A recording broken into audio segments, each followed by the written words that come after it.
नमस्ते प्रिय दर्शकों, स्वागत है आप सबका हमारे YouTube चैनल पर। आज हम आपको कल्कि की पूरी कहानी सुनाएंगे। जो भी आपके मन में कल्कि अवतार को लेकर सवाल हैं, उनके जवाब हम आपको इस वीडियो में देंगे। तो चलिए शुरू करते हैं। सबसे पहले हम यह जान लेते हैं कि कल्कि आखिर हैं कौन। दोस्तों, भविष्य में जब कलयुग की तबाही अपने चरम पर होगी, तब उसे रोकने के लिए विष्णु भगवान फिर से अवतार लेकर पृथ्वी पर आएंगे। उस अवतार का नाम कल्कि होगा। दोस्तों, काफी लोगों के मन में यह सवाल भी आ रहा होगा कि विष्णु भगवान के और कौन कौन से अवतार थे।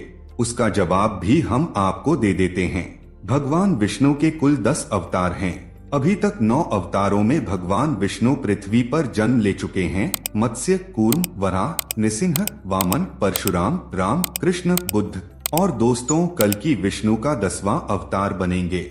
अब बात कर लेते हैं कल्कि भगवान के जन्म के बारे में। मान्यता है कि भगवान विष्णु का कल्कि अवतार कलियुग के अंत में होगा।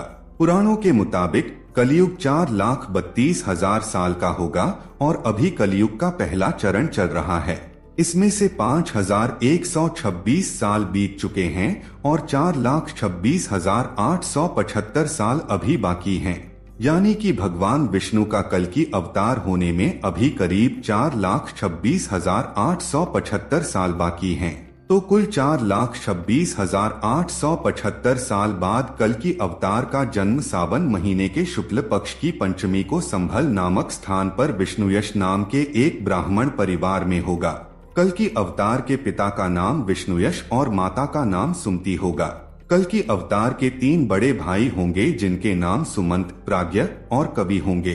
कल्कि पुराण के मुताबिक भगवान कल्कि का जन्म उत्तर प्रदेश के मुरादाबाद के पास संभल गांव में होगा। धार्मिक ग्रंथों के मुताबिक जब कलियुग अपने आखिरी दौर में होगा और चारों तरफ धर्म की हानि होगी, तब भगवान विष्णु कल्कि रूप में पृथ्वी पर प्रकट होंगे।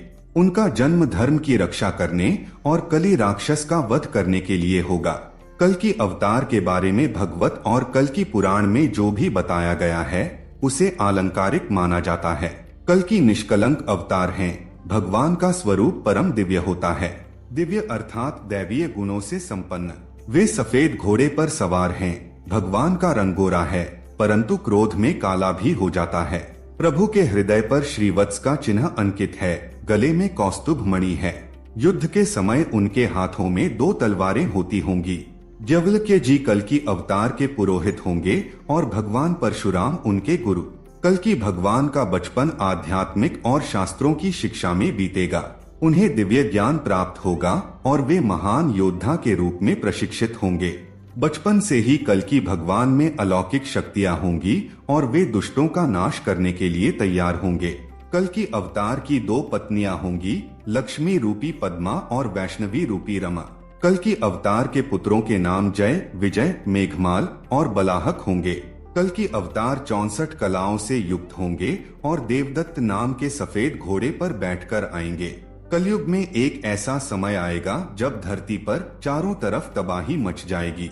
हमारी बहन बेटियों का खुलेआम बलात्कार हो रहा होगा और कोई कुछ नहीं कर पाएगा। नेताओं का आतंक बढ़ गया होगा। समाज में अपराध की संख्या इतनी बढ़ जाएगी कि आम इंसानों का घर से बाहर निकलना भी मुश्किल हो जाएगा।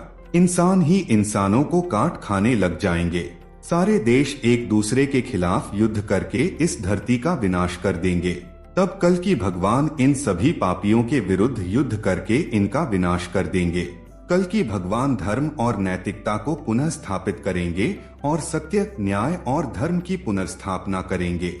उनके अवतार के बाद सतयुग की शुरुआत होगी, जो सत्य और धर्म का युग माना जाता है। इस प्रकार वे सतयुग की शुरुआत कर देंगे। शास्त्रों में कल्कि अवतार की मृत्यु के बारे में विस्तार से जानकारी नहीं मिलती। हालांकि कुछ पुराणों और ग्रंथों में संकेत मिलता है कि जब कल्कि भगवान अपने उद्देश्यों को पूरा कर लेंगे, तब वे अपने दिव्य लोक को वापस लौट जाएंगे।